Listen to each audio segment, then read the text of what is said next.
So, welcome to Sib Fishing Adventures UK. Thank you for all the new subscribers, the old subscribers. Happy days. This channel is just about info and helping you out. It's not really made to do anything else, really. But we're going to talk about sib safety today. Basic sib safety. So if you've come from the kayaks or down from the boats to a smaller, sib, you'll have an understanding better than people that are new to the sport. So I've been having a lot of questions regarding sib safety, and I think if you were new, this is mainly directed to the new people that are coming in and looking for this type of information. The basic sib safety should be within your budget. So you should be looking to be buying VHF. That's a standard Horizon HX210. So it's a good unit for £100. The bag as well. Have it around your neck. It's no good in the boat if you were overboard. And the license for these Ofcom I'll put in the description. You do need one, but you ain't gonna stop or not come to you because you haven't got one. So that's that. Flares. Now, if you are registering to a slipway, their policy might mean you need flares. Regardless, being on an inflatable, I highly do not recommend you do, but some will require a flare pack, and they've got dates on them. So they got about 5 years of life, I think. So that's something else that you need to look at, but you can get battery ones. I don't condemn them because they are a safety, but not the flare. You can get a battery flare. Puncture repair kit is another thing. Handy tool, glue, valve key and patches. And on our very first video we didn't have one of these. I usually carry one, but I didn't have one that day, and we had to revert to get in a bike repair kit just to get out. That's on the very first video, you'll see that. Life jackets. Now, I got 3 different kinds. So I got the Crusader. I like this one, it's sleek, tidy, fits lovely. You don't even know it's on you. It's a strap that comes under. It's a good jacket. This one is manual, pull out. It's got an hood, a beacon, everything's in there, and the service kit for that I think is about £35 every 5 years. So that's a good kit, but that's about £120. Cheaper one, bit bigger, bit less comfortable, but a life jacket is a life jacket and is there for a purpose. And the other one is, a padded jacket. It will keep you afloat, but it's better than nothing. You know what I mean? This is probably older than most. It's 20 years old, but it's there, it does a job, serves a purpose. It's better to have it and not need it than not have it and need it, as they say. Clothing. Now I see a lot of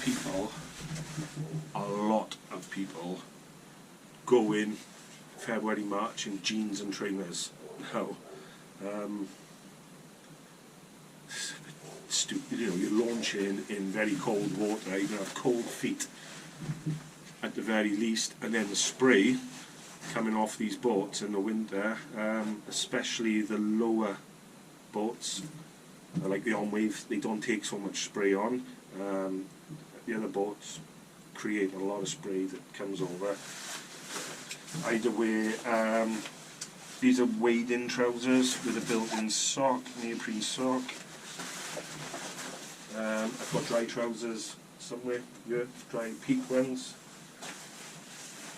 They're cracking. I think these are discontinued now, but they're dry trousers. Good jacket, rain waterproof jacket.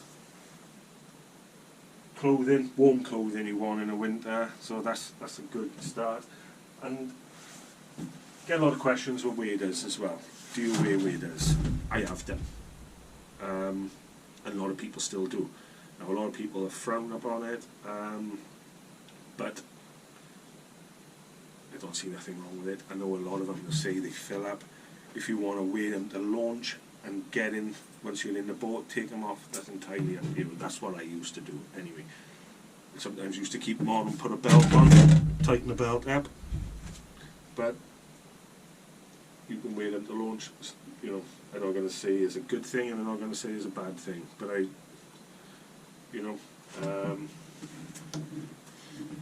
so that's the clothing.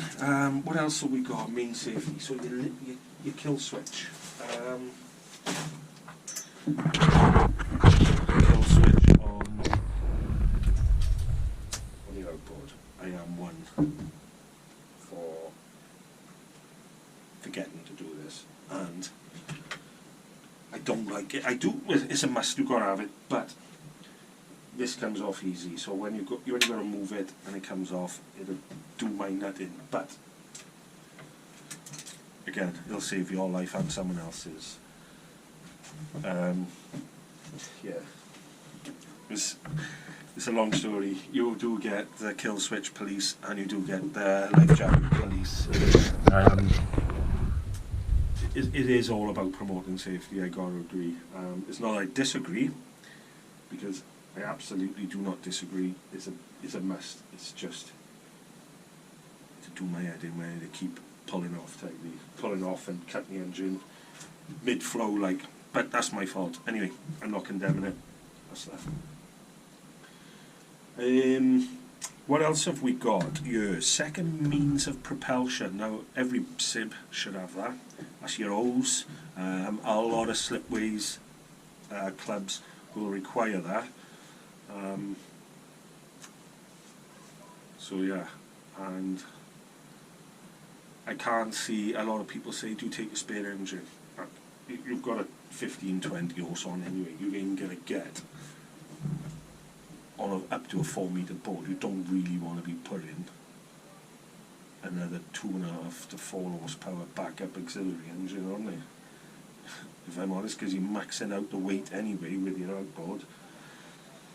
Yeah, and go into there, having a good outboard. You know when your outboard, knowing how to start your outboard. General servicing of your outboard is all comes under safety, because you don't want to get out there and it craps itself basically, and it will one day. I will probably need to use the RNLI one day to pull me in. God forbid I don't need to, and I haven't needed to yet, although I have assisted in a few. I've never needed them for myself, so touch wood, it stays that way.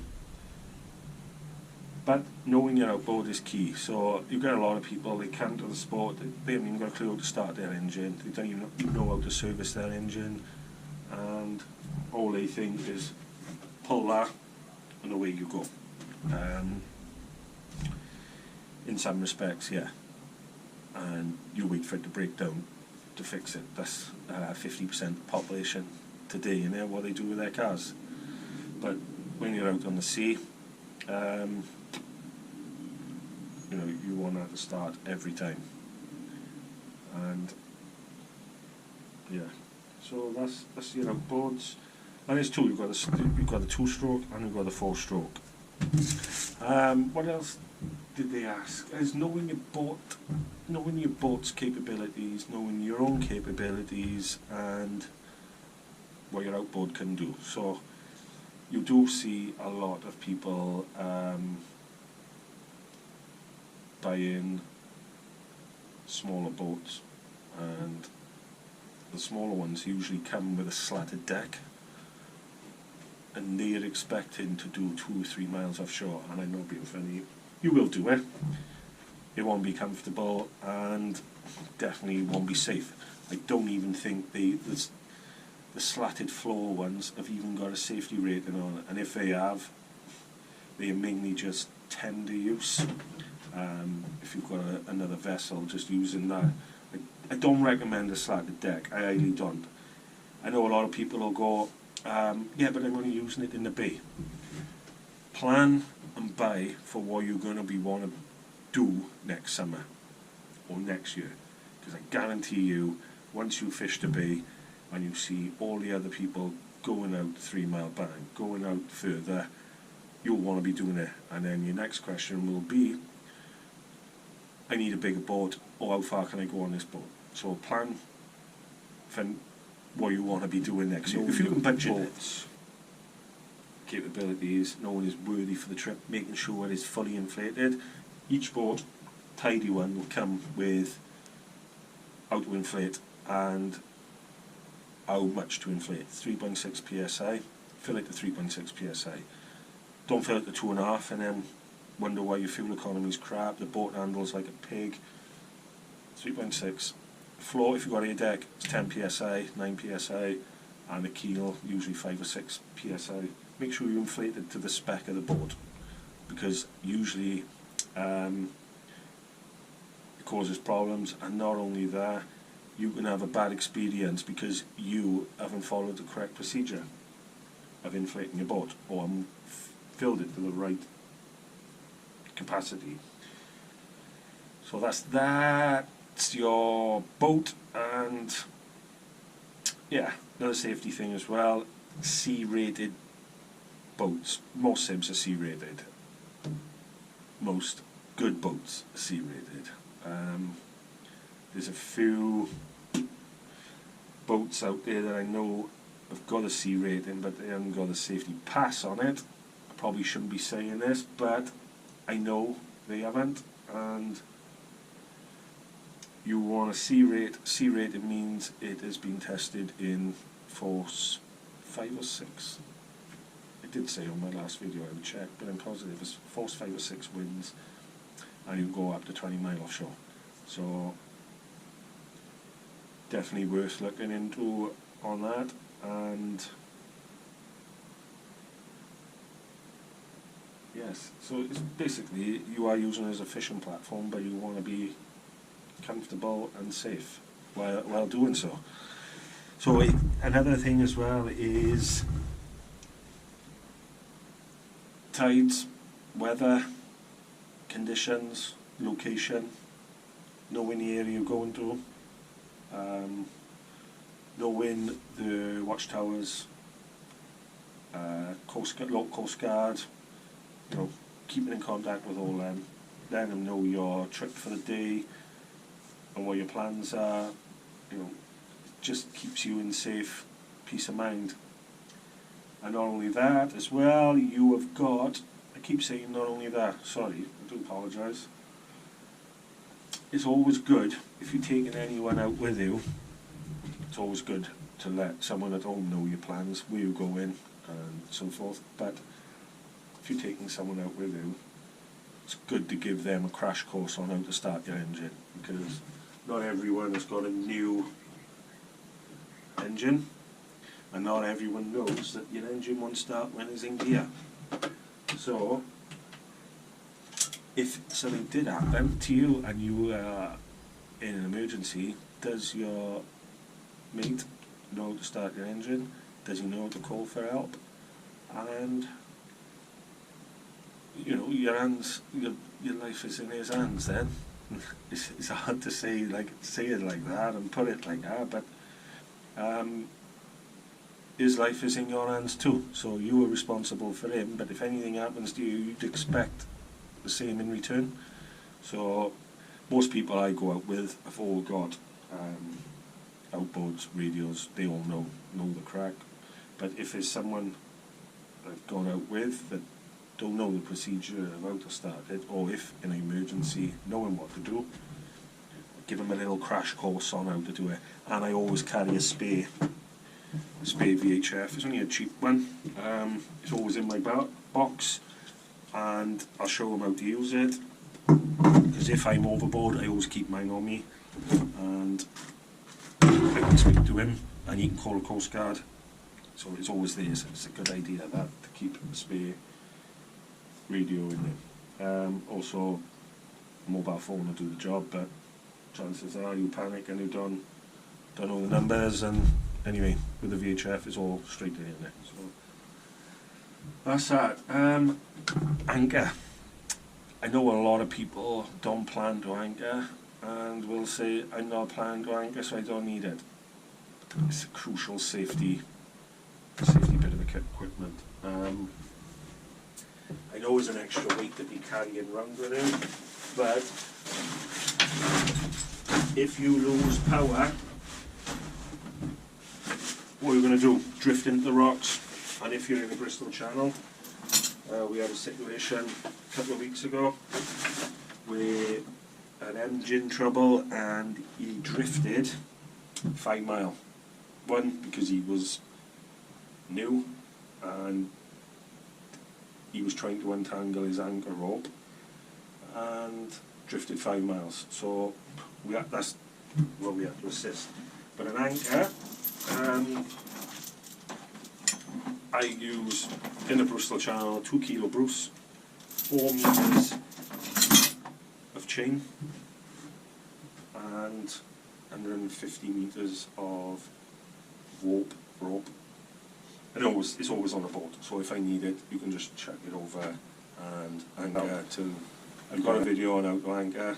I'll check that out. I'll see if I can put it up by here somewhere. I don't know, or down by here, or it'll be at the end. I don't know how to do that anyway, but I'll try. Yeah, and these are good as well. You can put your keys, you know, put your spare one, chuck the keys in there, chuck them in your tackle box, right out the way. And if they do fall in, you're going to see an orange thing floating. But yeah, also Coast Guard numbers. I'll put all the Coast Guard numbers in the bottom, little link to them, so you know your area. I'll show you some more safety equipment that I carry on board with me. I always carry some extra rope in my box. But this is basically my tackle box, so everything in here, fish sling, gloves, pulling the anchor in, or whoever's on the anchor, mark normally.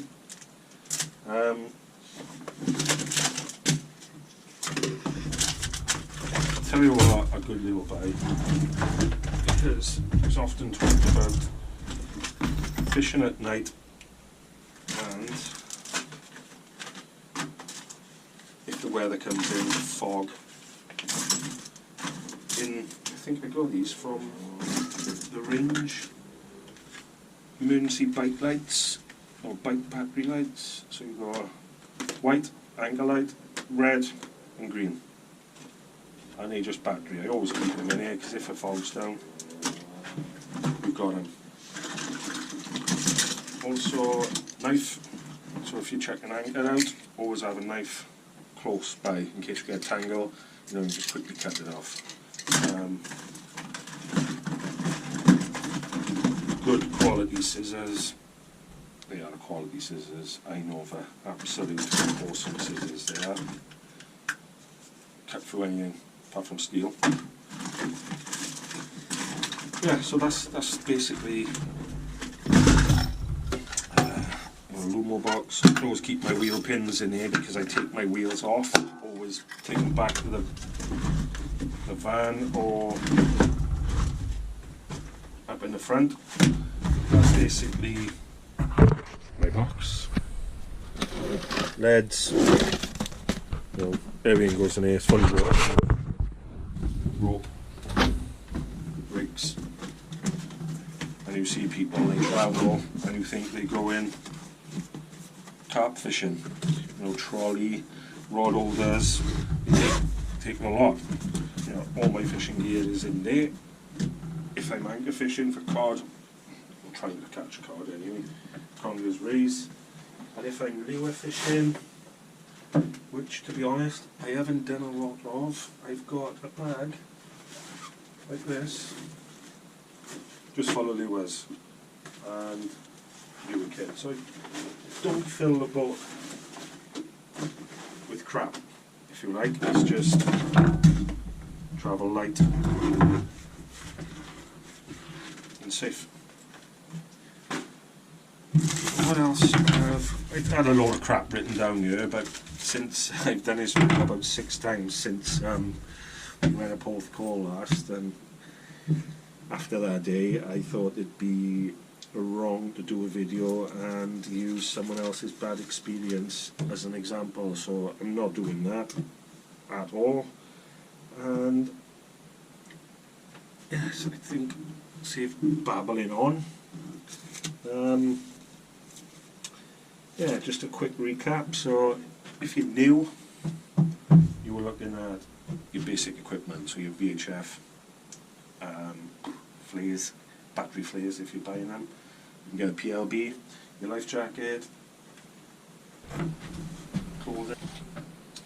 So yeah, I think that's basic safety cleared up. I will look into, I think navigation does come under safety. Some forms of navigation like your app or your fish finder, GPS, but on the weekend we are in Stackpool, a good few of us going for the full weekend, so hopefully I've got a drone. A couple of people got drones. I've invested in a new camera, so hopefully get some better footage and sound footage. A gimbal, I've got a new gimbal coming, and we'll have a look on the weekend at, hopefully, if there is, different types of boats. So I know we got there's going to be a few XLs. I'm not biased, but I do like the XL. Maybe some on-waves. I'm hoping to get, I want to see the Idris boat. I've never seen one up close. I really want to see it. I want to see what the transoms are like on them. I want to do an honest review on it, because a lot of people are saying they're great boats. I haven't seen one to do a review. I've had a lot of questions asked. Are they any good? I can only go on what people are telling me, so that's that. We'll have a look at, I'm hoping the Quicksilver will be there, on-wave, XL, Idris. Is there a Sunsport going to be there? Possibly, hopefully. And we'll have a look at the engines as well. There'll be quite a variety of engines. So we've got the Suzuki here, 2-stroke 15 horse Emerald. We've got 2-stroke 15 horse Yam. There's a 9.9 Suzuki, I believe. 2 Atsus. There's a few engines to look at as well. And we'll also have a look at fish finders. Now, I'll have mine. That'll probably come under safety as well, your navigation. I'll do a Navionics and fish finder, probably all in the same video. So I'm hoping to get the ultimate basic Sibbers guide then, if you like, all cleared up in the next video. So we'll have your budget and all that, your safety and your equipment, all within 3 videos. So hopefully that will cover that. So I'll cover boats, engines, rods, reels, equipment, all in the next video. It might be a long video, but it'll all be in there. And hopefully do it while catching some taupe and having some good taupe footage too. So yeah, if these videos are of any joy to you, or you find them useful, give us a thumbs up and let me know what you think. And I'm not saying that this is the right way to do it, but this is the way I've done it. I've been taught to do it. If you think I've missed something, just write in the comments. I can pick it up in the next thing. Or if you think I'm wrong on something, let me know. But yeah, please, some people in the comments, stop leaving these, sexy girl links, because I just delete them. I know it's spam, but it just does my head in.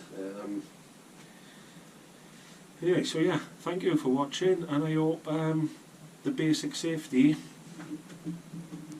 was what it is, basic, and crap. Yeah, so hopefully see you at Stackpool, and I'm hoping we have a good weekend at Stackpool. Cheers guys.